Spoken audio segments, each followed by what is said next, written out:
Oke, baik. Pada pertemuan kali ini kita akan membahas mengenai gerak rotasi ya.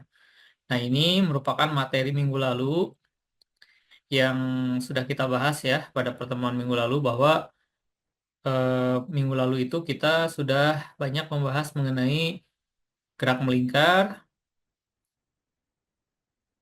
yang mana gerak melingkar ini merupakan pondasi dari gerak rotasi. Rumus-rumus yang berlaku pada gerak melingkar itu juga berlaku pada gerak rotasi ya.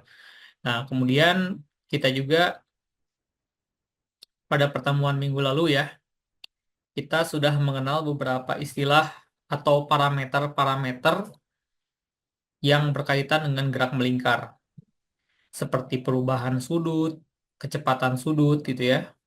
Karena gerakannya itu melingkar gitu ya, artinya dia itu mengalami perubahan sudut.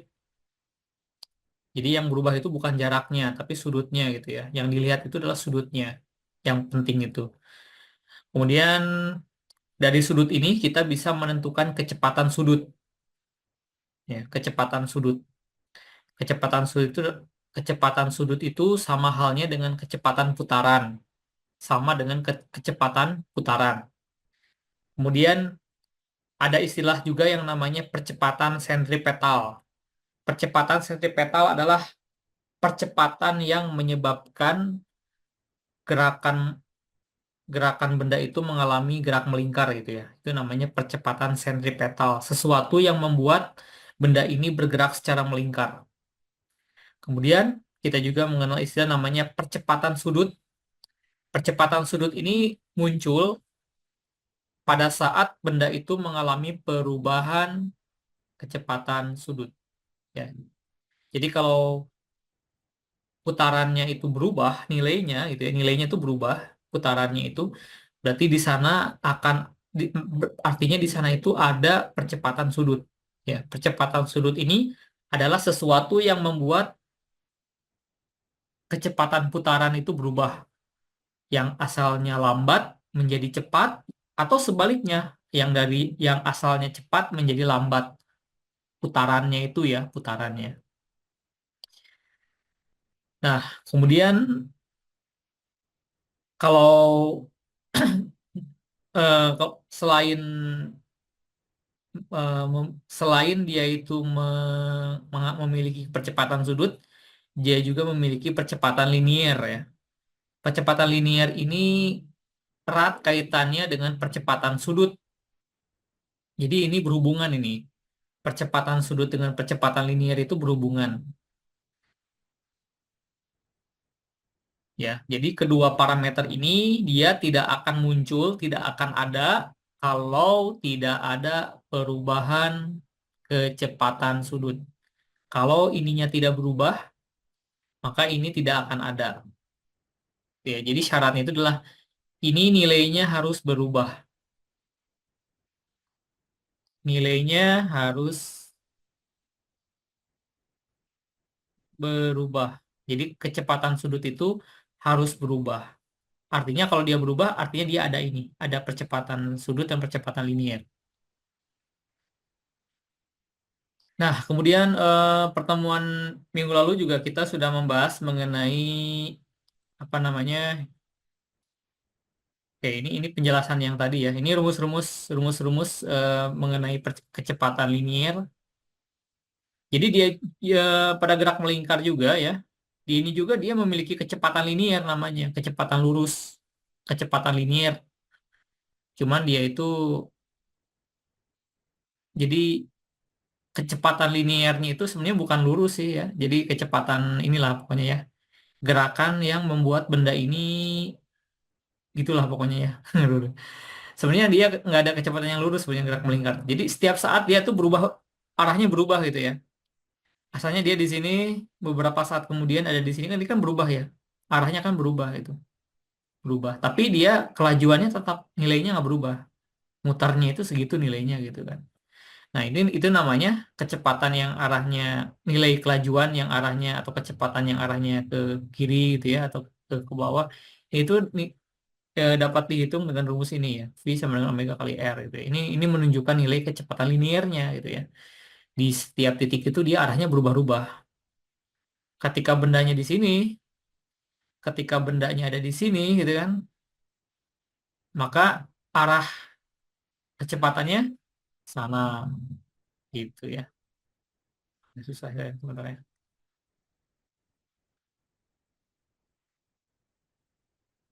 Jadi ketika bendanya ada di sini, maka arah kecepatannya ke sana. Jadi dia tuh selalu bersinggungan gitu ya, menyinggung.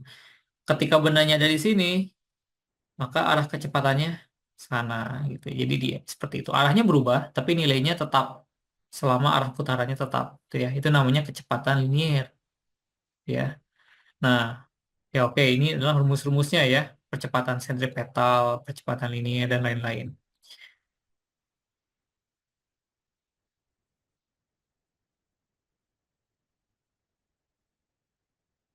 Freud is the... Seperti itu lah. Nah, oke, ini percepatan ya. Ini rumus percepatan sudut ya. Jadi percepatan sudut itu diperoleh dari perubahan kecepatan sudut dibagi dengan waktu ya. Jadi rumusnya tuh hampir sama dengan rumus yang kemarin kita bahas ya, yang pada pertemuan yang gerak lurus ya. Cuman bedanya ini perubahan kecepatan sudut, ini waktunya gitu ya. Ini simbolnya beda, bentuknya sama itu ya, tapi cuman beda simbolnya saja gitu ya, seperti itu. Nah, kemudian nah dia juga sama. Dia juga mengalami percepatan linier gitu ya. Ini percepatan linier itu percepatan yang dianggap lurus gitu ya, seperti itulah. Percepatan lurusnya gitu ya. Jadi percepatan lurus tuh jadi si lingkaran ini kalau misalkan kita anggap sebagai garis lurus, maka rumusnya ini gitu ya, nilainya itu. Percepatan sudut dikalikan dengan jari-jarinya gitu kan, seperti itu. Kalau jari-jarinya besar sekali gitu ya, maka dia akan berubah menjadi kecepatan lurus, gerak lurus jadinya gitu, seperti itu. Nah, oke, dan lain-lain ya. Ini parameter-parameter yang kita bahas kemarin ya pada gerak melingkar gitu ya. Jadi ini tinggal disilakan dibaca kembali lah ya. Nah sekarang, nah ini yang penting nih. Ini rumus perbandingan antara rumus gerak lurus dengan gerak melingkar. Jadi kalau misalnya kita perhatikan ya, ini GLBB. Ada yang masih ingat apa singkatannya? GLBB ini adalah gerak lurus berubah beraturan ya. Artinya gerak yang kecepatannya itu berubah. Ya berubah itu secara teratur gitu ya.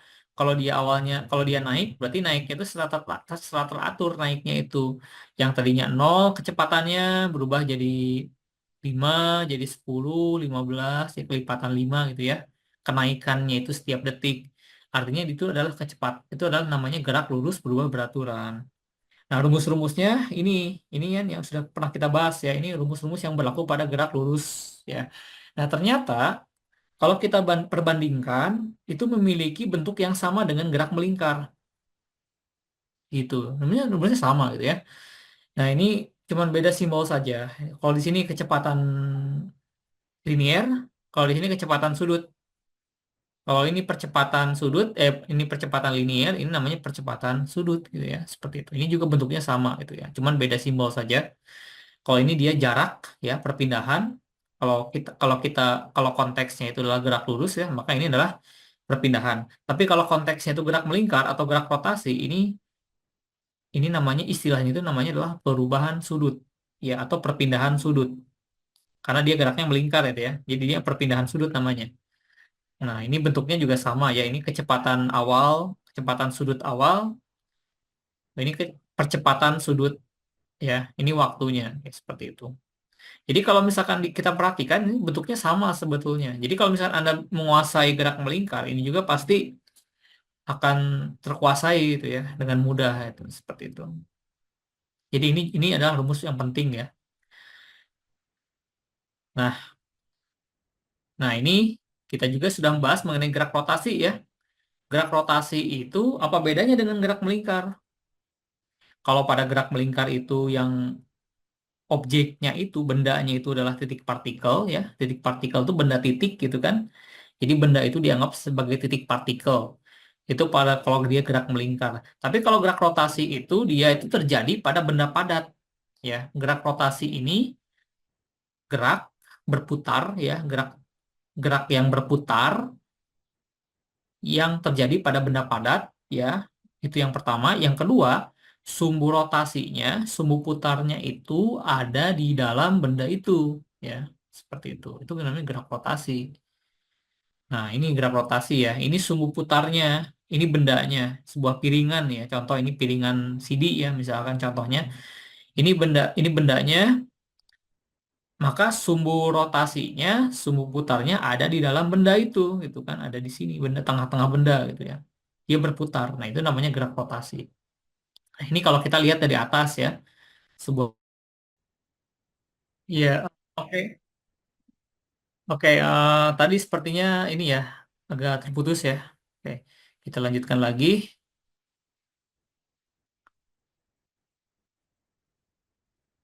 Oke, kita lanjutkan lagi. Oh, ini oke ya. Ini silakan di absen lagi ya, ditulis namanya. Ini sepertinya tadi terputus gitu ya. Jadi kayak jadi chat yang tadi itu sepertinya terhapus gitu ya. Tapi saya kurang tahu juga ya. Ya, pokoknya ditulis lagi aja ya.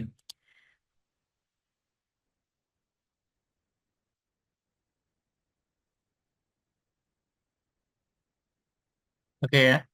Nah,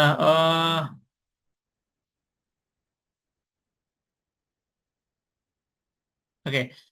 Kita kembali ke pembahasan kita mengenai yang tadi ya, mengenai gerak rotasi. Jadi gerak rotasi ini terjadi pada benda padat. Ya, benda padat itu adalah benda yang terdiri dari sekumpulan partikel,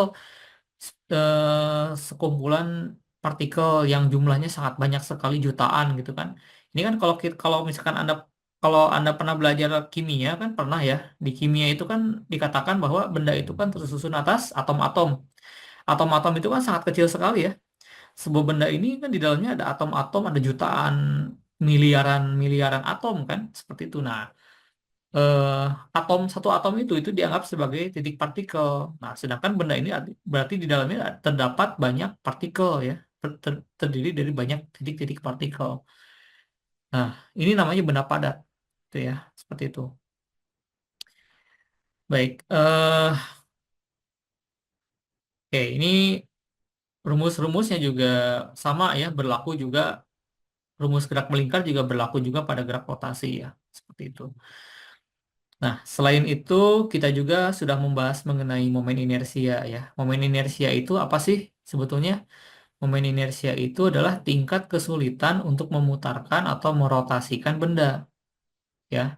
Mungkin di pengalaman di kehidupan kita sehari-hari kan kita sering menemukan ya ada benda yang ada objek, ada roda yang susah diputar, ada roda yang mudah diputar ya, yang ringan diputarkannya itu gitu. Nah, itu terkait dengan momen inersia. Kalau momen inersia rodanya besar gitu ya, artinya si roda itu akan cenderung sulit untuk diputar, untuk dirotasikan. Ya, berat lah gitulah. Jadi berat untuk merotasikan itu berat gitu. Itu artinya si roda itu dia memiliki momen inersia yang besar gitu. Kalau momen inersianya kecil, berarti si roda itu dia ringan ya, lebih mudah diputarkan oleh kita gitu ya, seperti itu. Nah, mudah sulitnya benda diputar itu dipengaruhi oleh ini rumusnya ya, dipengaruhi oleh yang pertama itu adalah distribusi massanya, yang kedua bentuk bendanya, dan yang ketiga ditentukan oleh posisi sumbu rotasinya. Itu ya. Nah, ini kita juga kemarin sudah memperlihatkan ya berbagai jenis benda, berbagai bentuk-bentuknya. Itu ya, ada tongkat. Tongkat, kalau dia diputar di tengah-tengahnya, dengan tongkat ketika dia diputar di ujungnya, itu akan menghasilkan efek yang berbeda, akan menghasilkan momen inersia yang berbeda. Ketika kita memutarkan tongkat itu di tengah-tengahnya ya di sumber tanya ini akan terasa lebih ringan gitu ya. Kita lebih mudah memutarkan tongkat ini dibandingkan kalau kita memutarkan itu di ujungnya gitu kan, rotasinya ya. Nah, ini kan jadi 1/12 ya. 1/12 kan lebih kecil dibandingkan dengan sepertiga gitu kan. Itulah sebabnya kenapa kita lebih mudah memutarkan tongkat ini kalau di tengah-tengahnya diputarkannya itu. Seperti itu. Jadi, meskipun bendanya sama, bentuknya sama, masanya sama gitu ya. Tapi kalau dia diputarkannya itu dengan cara yang berbeda, ya pada sumbu yang berbeda, maka dia juga akan menghasilkan momen inersia yang berbeda itu ya, seperti itu. Nah, kemudian kita juga kemarin juga kita melihat ya ada bola pejal, bola berongga gitu ya. Ini kalau diputarkan itu akan berbeda ya. Di sini kan kita lihat ya, ini bola pejal ya. Ini bola berongga, berongga tipis itu berarti dia tengahnya kosong gitu ya. Cuman kulitnya aja gitu ya. Nah, ini kalau bola pejal itu berarti bola yang padat. Nilainya 2/5 mr kuadrat ya. Kalau ini dia 2/3 mr kuadrat. Kalau kita perhatikan di sini perbedaannya adalah ada di nilai angka depannya ya. Ini 2/5, ini 2/3 gitu ya. Dengan massa yang sama gitu ya. Tapi di sini angka depannya beda. Begitupun sama halnya dengan silinder. Ini namanya silinder ya. Ini pejal, ini berongga tipis. Kalau dia pejal, diputarkannya di tengah-tengah, di sumbu rotasinya gitu ya, maka nilainya adalah 1/2 mr kuadrat. Ya, seperti itu. Kalau dia rongga tipis itu berarti dia tengahnya kosong, dalamnya itu kosong. Ya, seperti itu. Nah, ini momen inersianya. Jadi dia akan menghasilkan efek yang berbeda gitu ya. Pertama, dipengaruhi oleh distribusi massanya, komposisinya gitu ya. Ini tuh artinya komposisinya gitu ya. Yang kedua, bentuk bendanya. Bola dengan silinder ya beda ya. Kemudian dia juga ditentukan oleh posisi sumbu rotasinya. Ini sumbu rotasi, nah, ini tongkat nih. Kalau dia tengah-tengah, beda dengan ketika dia diputarkan di ujungnya. Oke, itu paling yang kurang lebih yang pentingnya ya, konsep yang pentingnya itu pada gerak rotasi itu. Sisanya ini bisa dibaca-baca ya. Ada momentum sudut, ada energi kinetik rotasinya. Oke, sampai sini ada pertanyaan.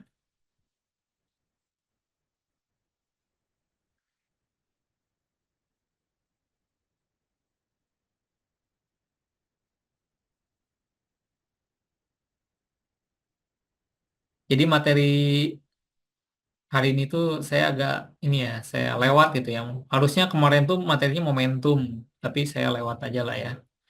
Karena ini materi yang penting, gerak rotasi ini salah satu materi yang penting ya, yang harus dikuasai lebih dalam.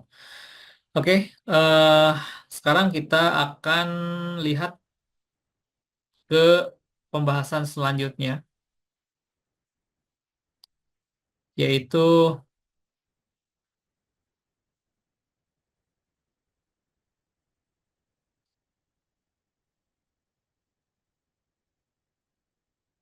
dinamika gerak rotasi ya. Nah, kalau tadi kan kinematika ya judulnya kan, kinematika ya. Kalau ini dinamika gerak rotasi. Oke ya, dinamika itu, oke ya, ini dari katanya ya, dinamika itu adalah salah satu cabang dari ilmu mekanika yang membahas mengenai gerak, disertai dengan penyebabnya.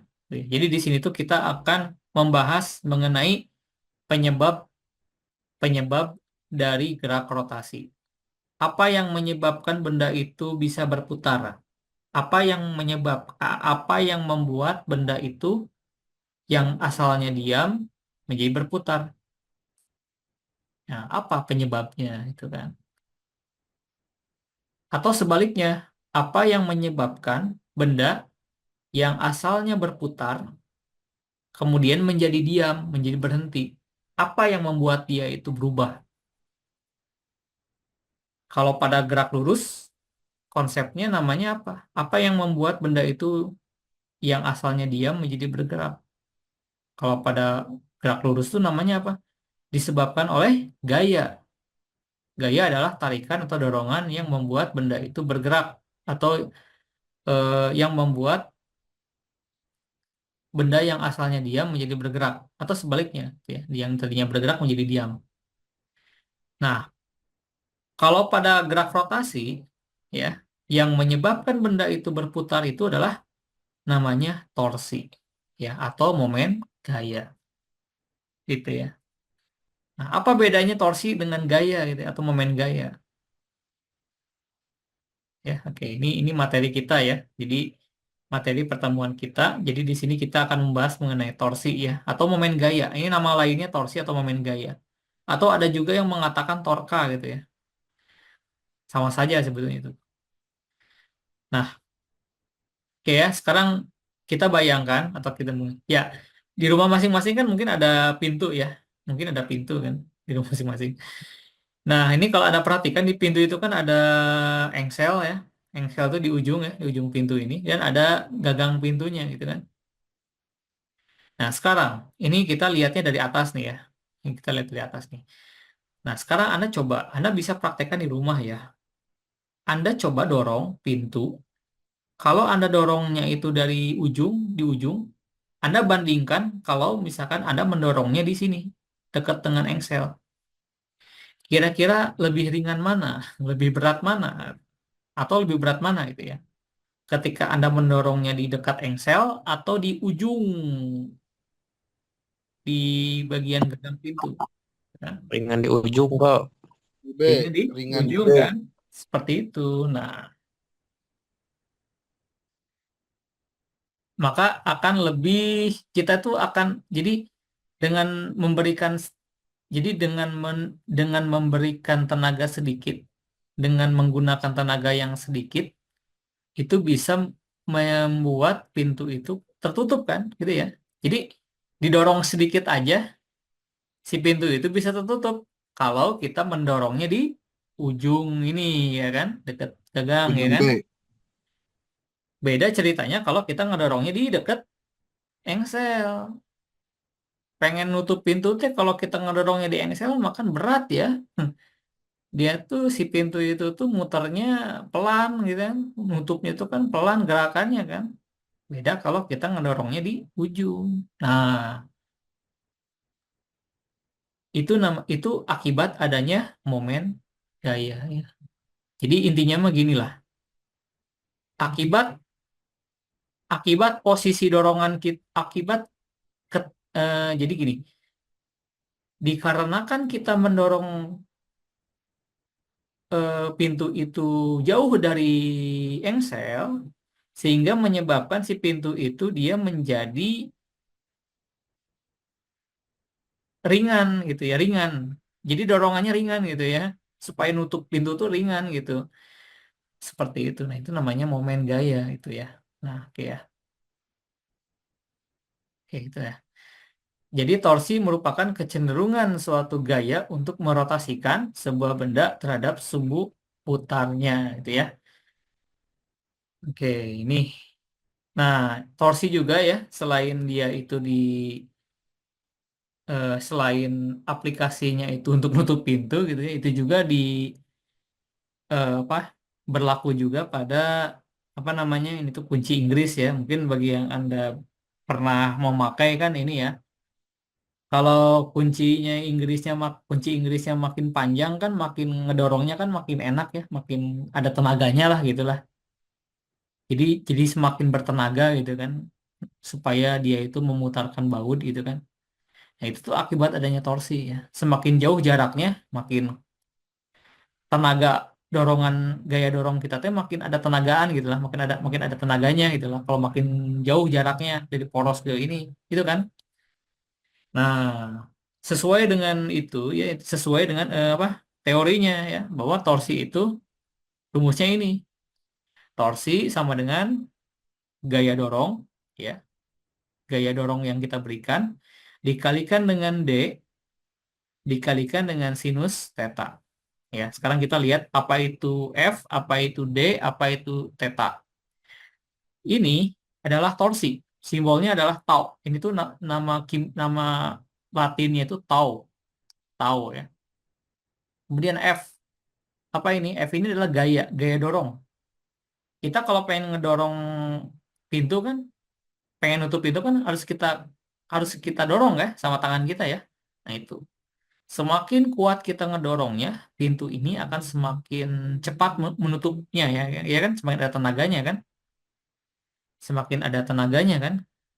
gitu. Jadi torsi itu sama aja kayak tenaga dorongan gitu ya, tenaga buat dia berputar. Itu namanya torsi. Semakin kuat kita ngedorongnya, maka tenaganya makin besar gitu ya. Nah, tapi bukan hanya ditentukan oleh dorongan. Nah, ditentukan juga oleh D. Apa itu D? D itu adalah jarak dari poros terhadap gaya dorong yang kita kasih. Nah, ini yang tadi yang contoh yang tadi contoh apa? Pintu ya. Meskipun kita ngedorongnya kuat ya, pakai tenaganya kuat, tapi kalau ngedorongnya deket engsel makan berat ya, tetap berat gitu kan. Jadi nggak ada tenagaan gitu ya. Kita teh pengen ngedorong sesuatu, eh, kalau kita ngedorongnya deket engsel, itu kan tenaganya ya jadinya jadi nggak ada tenaganya gitu ya. Itu tuh akan ada tenaganya kalau jaraknya itu jauh itu kan, semakin jauh terhadap engsel. Nah, ini jarak jarak dari engsel ke titik yang kita dorong itu namanya D ya, jarak dari poros terhadap gaya.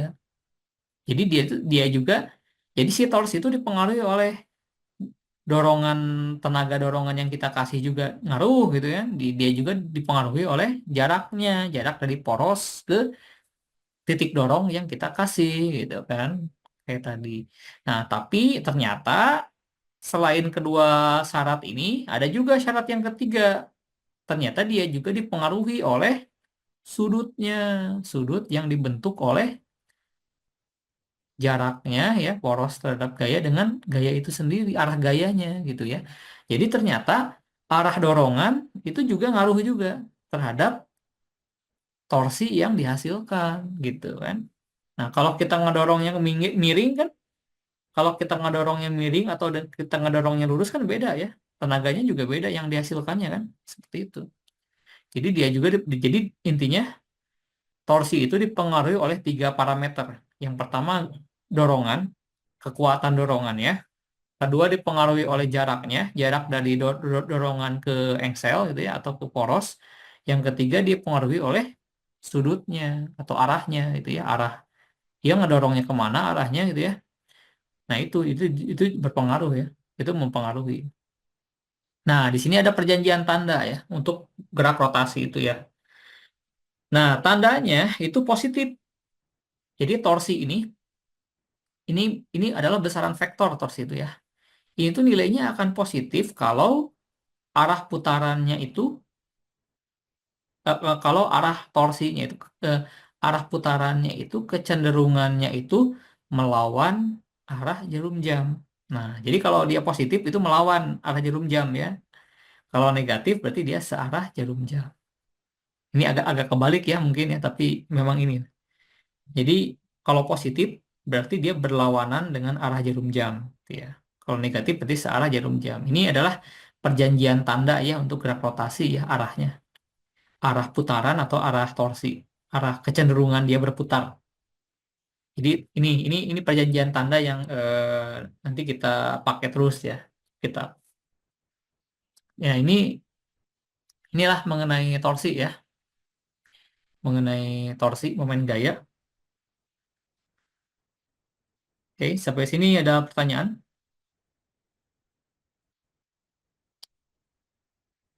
Nanti kita lanjutkan lagi ya. Ini Cukup, Pak, cukup. satu ini mau berakhir ini. Saya mau save dulu ini absensinya nih. Takut nggak keburu nih. Kalau nggak keburu gawat nih. Tuh, mana ya?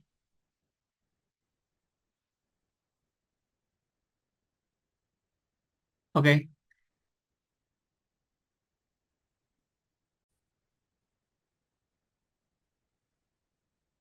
oke. Jadi torsi ini rumusnya adalah ini ya. Torsi itu dipengaruhi oleh tiga parameter. Nilai torsi ini dipengaruhi oleh tiga hal. Yang pertama dipengaruhi oleh kekuatan dorongan yang kita berikan itu ya. Kemudian dia dipengaruhi juga oleh jarak antara poros terhadap letak gaya dorong yang kita berikan, itu ya, yaitu D. Dan dia juga dipengaruhi oleh sudutnya, besar sudut sudut yang dibentuk oleh arah gaya ya, arah gaya dengan eh, arah atau jarak dari poros ke titik gayanya, titik pangkal gaya gitu ya, ini seperti ini. Jadi, nah ini kalau kita lihat ya, ini dari poros ke titik pangkal gaya ini kan dia berbentuk suatu garis ya, garis lurus kan. Nah, kemudian gayanya itu dia arahnya miring ya, miring seperti ini gitu ya. Artinya dia sudutnya itu dia sudut yang dibentuk antara gaya dengan artinya sudut yang dibentuk oleh F dengan D itu adalah ini kan. Ada dua sudut ya, bisa ini yang digunakannya atau bisa kita menggunakan sudut yang ini. Itu sama saja.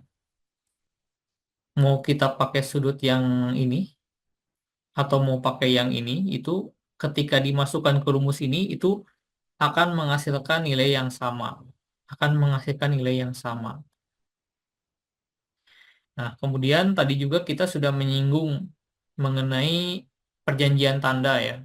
Perjanjian tanda yang disepakati pada gerak rotasi atau ya pada ini pada gerak rotasi ya. Kalau dia itu melawan arah jarum jam, maka tandanya positif.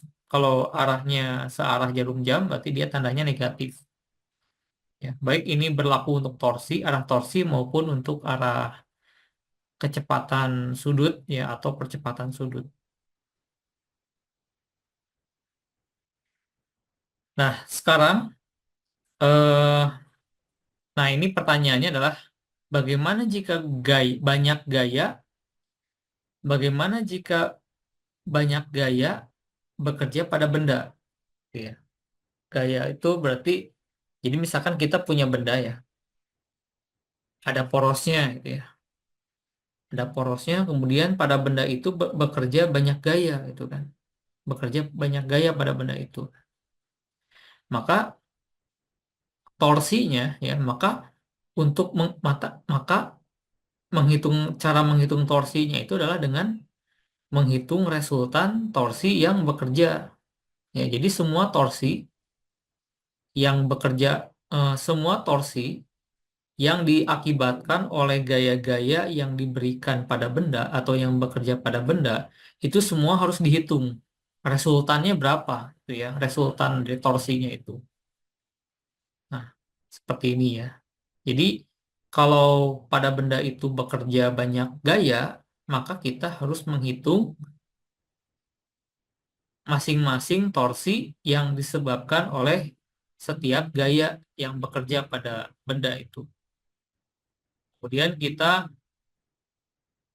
gunakan arah perjanjian tanda yang tadi ya, yang apakah dia positif negatif, kemudian kita masukkan, kemudian kita jumlahkan semuanya. Ya, itu caranya. Karena torsi ini adalah besaran vektor. Harus kita perhatikan arahnya gitu ya. Apakah dia arahnya searah jarum jam atau berlawanan arah jarum jam. Kecenderungan arah gayanya ya, ya seperti itu. Nah, contoh di sini kita lihat kita punya sebuah batang ya, batang homogen gitu ya, batang. Di sebelah kiri batang ini kita tempel ya, kita letakkan atau kita ikat dia dengan engsel ya. Ini di sini engselnya gitu ya. Ini kita lihatnya dari samping atau dari atas ya. Ini dari atas nih. Iya, atau dari misalkan atau dari samping lah ya. Nah, kemudian pada benda ini bekerja tiga gaya. Oke ya. Jadi di sini ada F1, F2, F3 ya. Ini contoh ya. Di ujung benda ini kita beri dorongan, kita beri dorong, gitu, kita kasih dorongan gitu ya. Kita beri dorongan F1, gaya dorongnya arahnya ke miring ke atas seperti ini. Kemudian kita berikan gaya F2, kita berikan gaya dorong pada benda ini, posisinya di sini, gaya titik tangkapnya, arahnya ke sana gitu ya. Kemudian kita beri dorongan ke F3 ya, titik-titik pangkalnya di sini ya, titik-titik diberikannya gayanya di sini, arahnya lurus tegak lurus ya terhadap arah jarak D-nya ya, dari poros ke gaya itu. Nah, maka cara menghitung torsinya gimana? Ya. Nah, maka kita harus mendefinisikan torsi masing-masing torsi yang disebabkan oleh setiap gaya ini. Jadi kita harus tahu gitu ya. F1 ini menyebabkan si batang ini kecenderungannya itu berputar kemana? Cenderung berputar kemana akibat adanya gaya F1 ini pada batang, ya. Kemudian F2, F2 ini menyebabkan batang itu dia cenderung berputar ke mana gitu ya? Apakah searah jarum jam atau berlawanan arah jarum jam? Nah, ini kita harus tentukan satu-satu. F1 ini dia menyebabkan perputaran kemana, F2 menyebabkan perputaran kemana, F3 menyebabkan cenderung berputar kemana. Lalu setelah itu kita tuliskan semuanya ya. Ini jaraknya ya. Nah, ini jangan lupa juga kita harus memasukkan jaraknya. Jarak dari poros ke setiap titik tangkap, titik pangkal gayanya gitu ya. Jarak dari sini ke sini itu kita beri nama D3 gitu ya. Jarak dari poros ke gaya F2 kita beri D2. Jarak dari poros ke F1 kita beri simbol gitu ya. Kita beri tanda itu D1 gitu ya. Nah, maka karena kan kita yang namanya torsi itu kan dia dia itu kan dipengaruhi oleh jarak juga ya, jarak dari poros ke titik pangkal gaya dorong yang kita berikan gitu ya. Maka itu juga harus kita masukkan. Nah, sehingga nah ini eh, kita bisa lihat di sini F1 ini menyebabkan torsi, F1 ini menghasilkan torsi tau 1 ya, tau 1. Ini namanya tau ya, simbolnya tau 1. F1 ini menyebabkan tau 1 berlawanan arah jarum jam ya kan.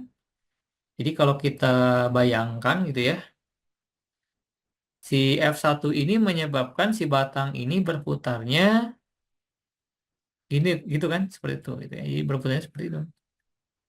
Itu berlawanan arah dengan jarum jam gitu kan. Ini akibat gaya satu, tau satu, torsi satu nih ya.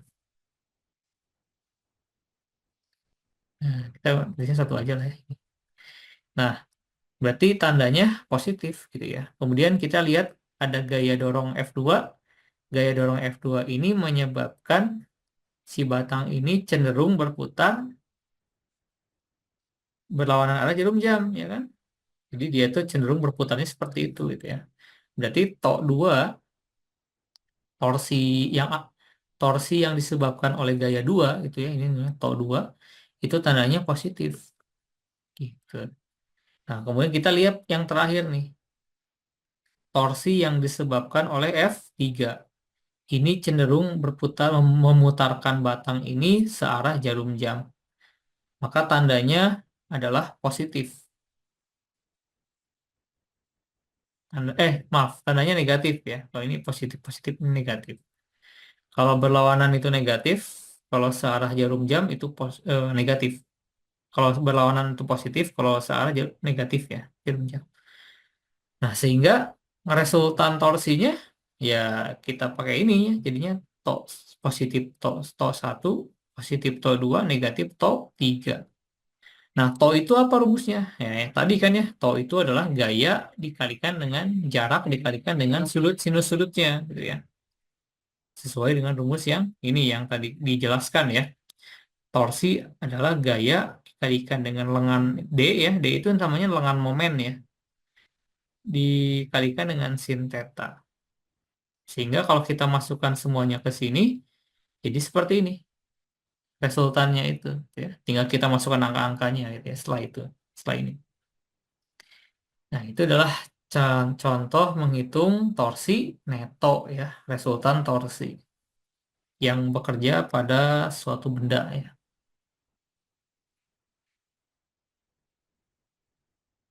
seperti itu. Nah, kemudian ada pertanyaan sampai sini? Oke, nggak ada ya. Nah, kita lanjutkan.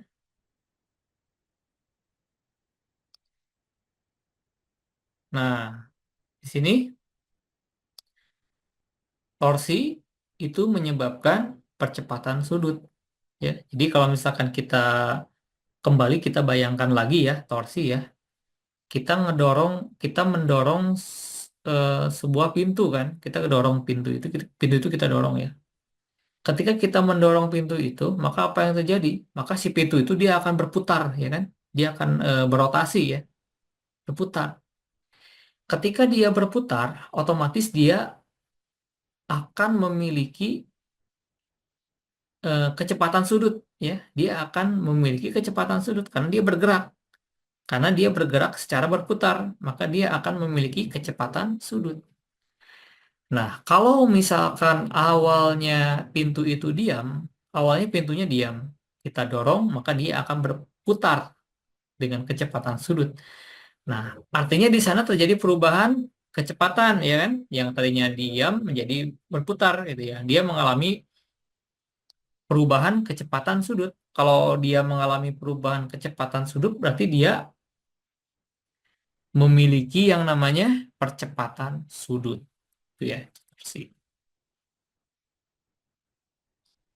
Dia akan memiliki percepatan sudut.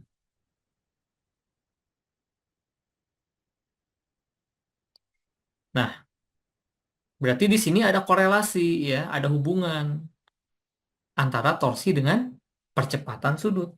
Semakin besar semakin kuat kita mendorong pintu, maka pintu itu akan bergerak semakin kencang.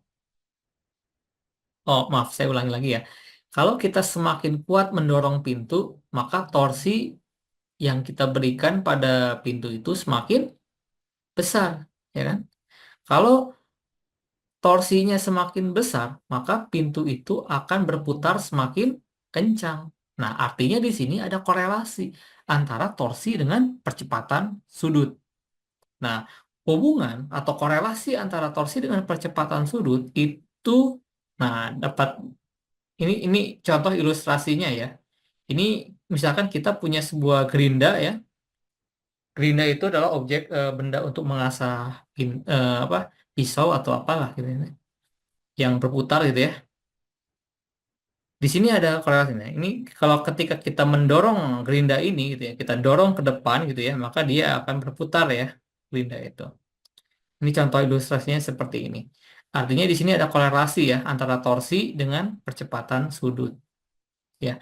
Nah, hubungan antara torsi dengan percepatan sudut itu dituliskan ke dalam rumus ini, dijabarkan atau digambarkan dalam bentuk persamaan ini.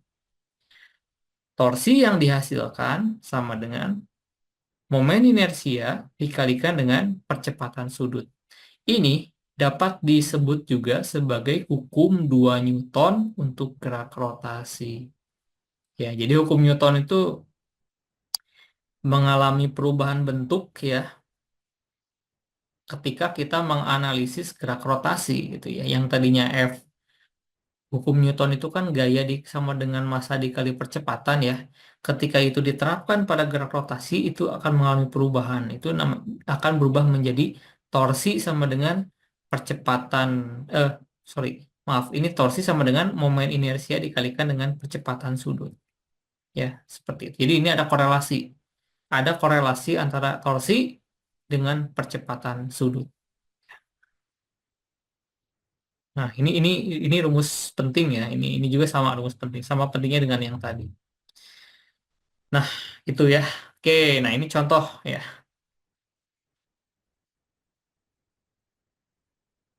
Oke, ini contoh ya.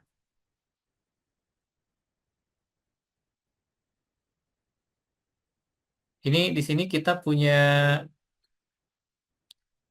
sebuah batang ya. Ini engselnya. Si batang ini kita dorong arahnya ke sana gitu ya, miring atas gitu ya, dengan sudut 45 derajat. Kalau kita mendorong si batang ini ke atas gitu ya, arahnya seperti ini, dengan keterangan ukurannya itu panjangnya 200 cm, gaya dorong yang kita berikan itu nilainya 50 Newton gitu kan. Nah, pertanyaannya adalah Kira-kira momen momen gayanya berapa nih ketika kita memberikan dorongan itu arahnya ke sana itu dengan nilai 50 Newton itu. Ini akan menghasilkan momen gaya itu, torsi yang dihasilkan itu berapa nilainya? Ya. Nah, ini juga sama ya, yang B juga sama. Kalau yang B itu dia torsinya, gayanya lebih dari satu ya, F1 dan F2. Ini juga sama pertanyaannya. Berapa momen gaya, torsinya, momen gaya netonya, resultannya ya. Nah, ini dibahas nggak Om? Oke ya, kita lihat nih. Kita coba kira-kira, coba dipikirkan dulu ya. Kira-kira berapa rumusnya? Berapa nilainya itu ya? Menggunakan rumus apa? Untuk yang nomor A itulah ya, nomor satu gitu.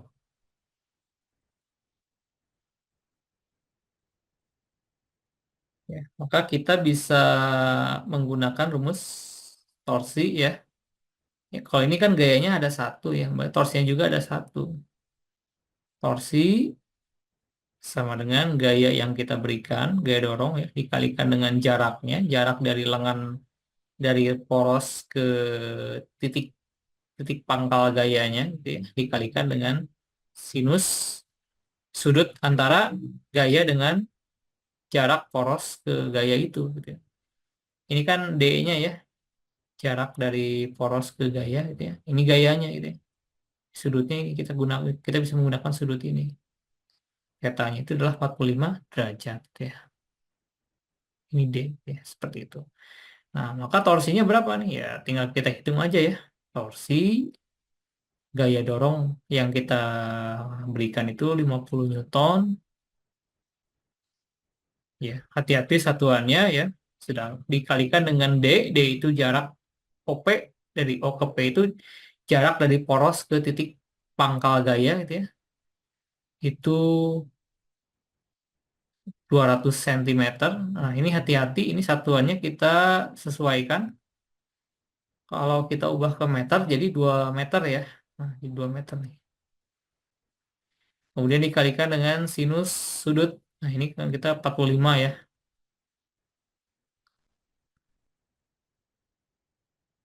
Nah, ini silakan tinggal dihitung ya. Jadi nilainya, eh berapa nih nilainya tuh, 0,7, ini 50 50 kali 2 kali 0,7 ya. 0,7 sekian ya. 0,7 lah ya kalau tidak salah itu ya. Maka kalau kita kalikan 5 kali 50 kali 2 itu kan 100 ya. Berarti ini sekitar 700 ya. 700 momen gaya torsi itu satuannya ini ya, Newton meter ya, torsi itu.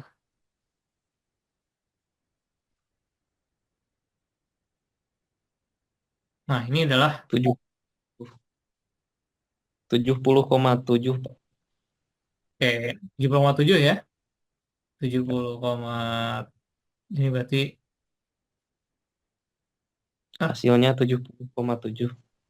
oh ya, ini kebanyakan ya. 70,7 Newton meter ya. Ini jawabannya. Jawaban untuk nomor satu ya. Nah, dari sini kita bisa lanjut ke nomor tiga tuh. Nomor tiga ini kelanjutan dari nomor satu dengan nomor dua ya. Nah, yang nomor tiga ini itu di pertanyaan tambahan itu. Berdasarkan soal A itu ya, soal nomor satu ini maksudnya nih ya. Tentukan percepatan sudutnya jika momen inersia batang itu adalah 3 kg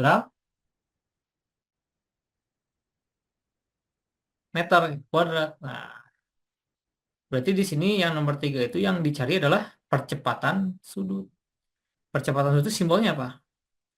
Ini kan alfa. Nah, berarti untuk menjawab nomor 3 ini, kita kan sudah tahu ya nilainya kan, torsinya itu kan 70 ya. Torsi untuk untuk kasus untuk studi kasus yang gambar A itu kan tadi itu kan udah dihitung ya, nilainya itu kan 70,7 torsinya itu. Kemudian yang diketahui apa lagi? Momen inersia. Momen inersia itu adalah I kan. Nilainya dikasih katanya 3 gitu ya. Kalau nilainya 3 gimana gitu ya momen inersianya gitu. Maka yang dicari adalah ini. Nah, di sini ada torsi, to, ada I, ada alfa. Berarti kita gunakan rumus ini kan. Torsi adalah momen inersia dikalikan dengan percepatan sudut. Nah, maka di sini kita bisa mendapatkan nilai percepatan sudut ya. Jadi bagi 3 gitu ya. Nah, kayak gini. Maka di 70,7 dibagi dengan 3 gitu ya. Maka hasilnya berapa? Nah, itulah tinggal dihitung ya. Itu jawaban untuk nomor 1 dan nomor 3 ya. Nah, Anda silakan coba di rumah kerjakan nomor 2 ya. Nomor 2 itu dia gayanya lebih dari satu tuh ya. Ada 2 gaya ya, F1 dan F2. Ini masing-masing akan menghasilkan torsi. Anda hitung torsinya berapa.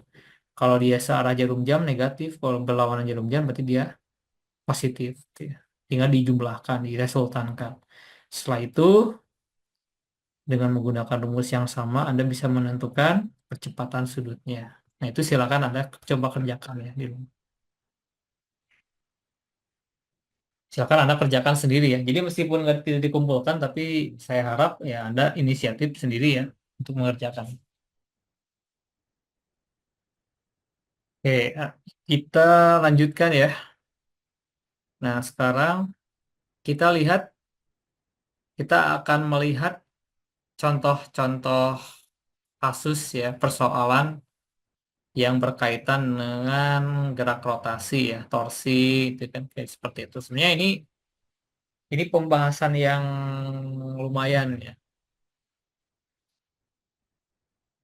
Kita lihat contoh-contohnya. Nah, ini dengan menggunakan rumus torsi, dengan menggunakan rumus gerak rotasi ya dan rumus hukum Newton gerak lurus, itu bisa kita gunakan untuk menganalisis gerak pada katrol ya. Ini namanya katrol ya. Katrol itu seperti seperti sumur apa sih namanya? Ya inilah ya, sumur ya. Di sumur itu kan ada ini ya, ada katrol ya buat buat narik apa ya? Buat menarik ember air ya, gitu kan. Nah, ini ada benda itu ya, diikat dengan tali, talinya itu di diikat ya, pokoknya di inilah ya, diikat di apa ya namanya itu di pada katrol ya, katrol gitu kan. Jadi kalau jadi kalau benda ini turun ketika benda ini dilepaskan ke bawah ya, maka dia ada di dalam ada gravitasi ya. Benda ini dia mendapatkan gaya gravitasi atau gaya tarikan bumi ke bawah ya, tarik ke bawah, ada tali, maka di sini ada tegangan tali ya, tegangan tali. Si tali ini dia menempel pada apa namanya? Katrol ya. Jadi kalau misalkan si benda ini turun ke bawah, jatuh gitu ya, jatuh ke bawah gitu kan. Maka si tali ini dia akan terulur, si tali ini dia akan terulur, akibatnya si katrol ini dia akan berputar ya, berputar gitu.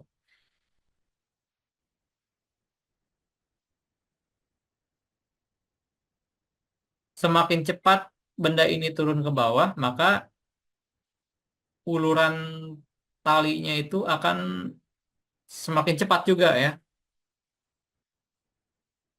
Si tali ini akan terulur dengan cepat juga ya. Seperti. Jadi kalau ini turun ke bawah, berarti si katrol ini dia berputar searah jarum jam. Ya, seperti itu. Ini arah gerak ke bawah ya. Nah, ini kalau kita analisis ya, kalau kita lakukan analisa, di sini objeknya ada berapa? Ada dua ya, ada benda dan ada katrol ya. Si benda ini dia mengalami gerak translasi, artinya gerak lurus ya. Benda ini dia mengalami gerak lurus, gerak translasi. Dia bergerak ke bawah dengan percepatan ya. Maka berlaku hukum Newton. Nah, ini mungkin masih ingat nggak ya? Saya kira. Hukum Newton itu sigma F sama dengan M kali A. Resultan gaya pekerja pada benda ini sama dengan massa kali percepatannya gitu ya. Oke, ini rumus hukum Newton ya pada benda yang bergerak lurus. Nah, kemudian kita lihat lagi. Ini objeknya ada apa lagi? Ada benda ya, ada katrol ya. Katrol ini dia karena dia berputar. Oh, ini maaf. Ini kita analisis dulu ya. Si benda ini kan dia ada tali kan. Dia turun ke bawah. Maka ini kalau kita analisis, yang arahnya ke bawah itu kan gravitasi ya. Gravitasi yang arahnya ke atas itu tegangan tali ya. Nah, di sini kita ambil patokan arah ke bawah itu positif ya, karena dia searah dengan arah percepatan nih. Jadi kalau dia percepatan itu kan ke bawah arahnya ya. Percepatan benda itu, gerakan benda itu kan arahnya ke bawah. Berarti dia yang arahnya ke bawah itu positif. Yang arahnya ke bawah itu kan berat ya, M kali G ya, G gravitasi M, M kali G. Yang arahnya ke atas itu negatif. Ya jadinya negatif gitu. Karena kita mengambil patokan arah ke bawah itu positif. Jadinya kalau kita uraikan rumus ini itu berubah menjadi seperti ini. Hukum Newton. Nah, kemudian kita tinjau benda yang kedua, yaitu katrol. Katrol ini kalau kita perhatikan ini geraknya gerak rotasi ya, gerak rotasi gitu kan, seperti itu. Nah, gerak rotasi, rumus yang berlaku pada gerak rotasi itu apa? Kalau ketika dia mengalami percepatan itu, mengalami gaya itu, artinya adalah ini pakainya rumus torsi. Karena ini gerak rotasi, jadi pakainya rumus torsi. Torsi, sigma torsi sama dengan momen inersia dikali percepatan sudut ya. Jadi benda ini si katrol ini mengalami percepatan sudut, dia mengalami percepatan gitu ya. Percepatan putaran ya artinya itu. Nah, ini kalau kita tinjau ya, ini ada step yang saya lewat sebenarnya. Kayak jadi gini ya. Torsi itu kan ini kan torsi ya. Ini ini torsi itu rumusnya apa? Torsi itu kan gaya dikali jarak lengan jarak poros ke gaya dikalikan dengan sinus sudutnya ya. Nah, ini nilainya akan sama dengan I kali alfa gitu ya. Nah, F-nya itu apa? Gaya yang berperan sebagai gaya di sini, gaya dorong itu apa di sini dalam hal ini? Itu tegangan tali. Maka ini F-nya jadi T. Jadi kayak gini nih. Jadi T dikali D. D itu adalah jarak dari poros ke gaya ya. Alias ini jadi jadinya. Jadi T kali R sama dengan sinus. Oh, maaf, ini keliru ya. Jadi kalau kita lakukan analisis, ini torsi ya, torsi ini kalau kita bedah lebih dalam, itu sama aja kayak gaya dikali D kali sin theta ya. Nah, F yang berperan sebagai F di sini apa? Yang memutarkan katrol apa? Yang menyebabkan kalau berputar ini apa? Itu tegangan tali. Berarti F itu adalah T, tegangan tali. Dikalikan dengan D. D itu adalah jarak dari poros ke gaya. Nah, kita lihat nih porosnya mana ini? Titik pangkal gayanya apa ini? Berarti D ini sama dengan jarinya katrol. Dikalikan dengan sin sudut. Nah, ini sudutnya berapa nih antara D ini dengan gaya ini? Karena ini karena ini garis singgung ya, garis singgung. Ingat di dalam matematika garis singgung itu sudutnya 90 derajat ya. Maka ini sin 90 derajat gitu ya. Sama dengan I kali alfa. Nah, sin 90 itu nilainya 1 ya. Seperti itu. Nah, jangan lupa alfa itu rumusnya apa? Di sini ada percepatan sudut, ada percepatan linier ya. Jadi percepatan linier sama dengan percepatan sudut dikali jari ya. Ini hubungan antara percepatan linear dengan percepatan sudut. Nah, maka di sini si alfa itu adalah A dibagi dengan R. Kita masukkan ke sini. Jadi, pokoknya si R-nya pindah ruas ke sana, pokoknya jadi kayak inilah ya. Ini saya langsung aja loh. Jadinya rumusnya jadi kayak gini gitulah pokoknya itu kan. Ini saya lewat sih sebenarnya. Jadi si jadi si T apa jadi merah sih?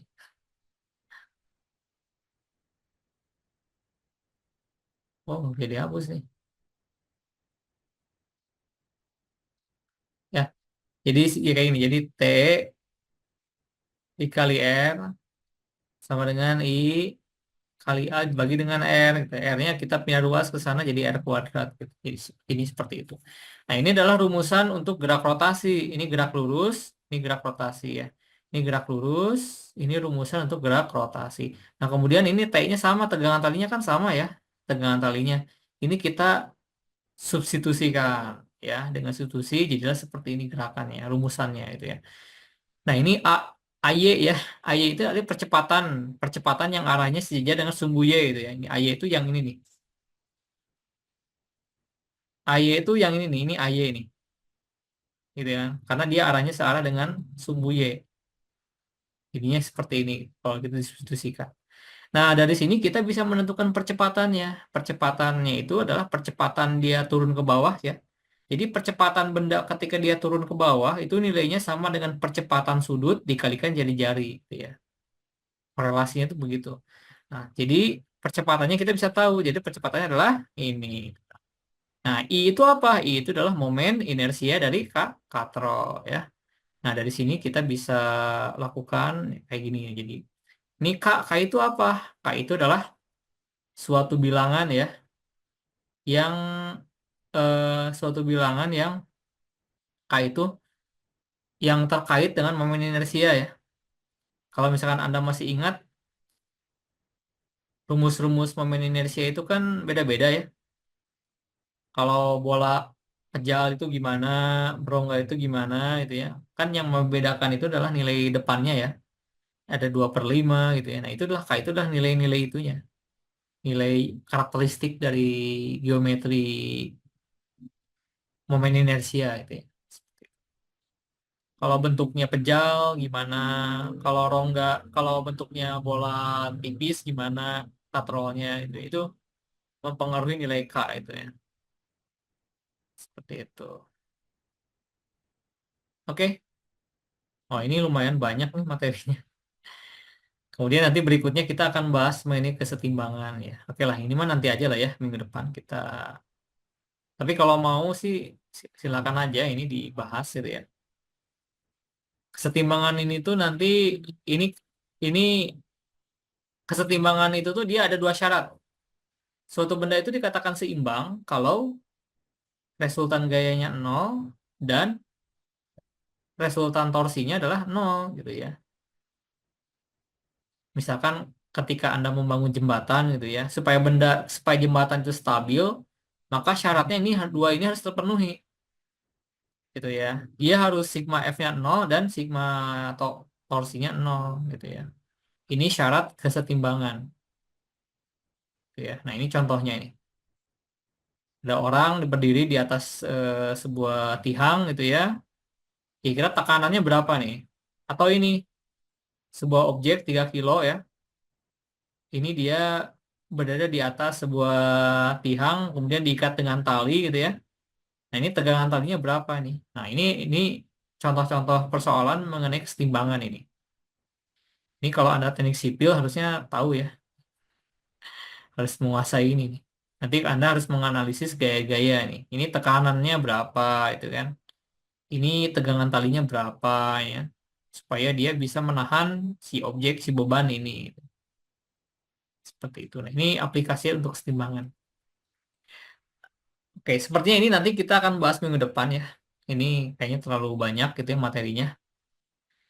Untuk sementara sampai di sini dulu ya. Ada pertanyaan tidak?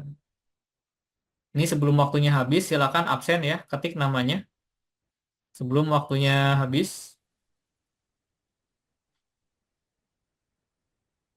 Untuk saat ini cukup, Pak. Cukup ya, mudah-mudahan ini udah terlalu malam juga dan memang materinya lumayan banyak ya. Jadi kita Banyak. akan banyak membahas gerak rotasi nih, karena ini materinya penting sekali nih. Materi momentum itu dilewat, itulah. Itu mah silakan nanti dibelajar sendiri aja lah momentum. Fluida juga sama ya.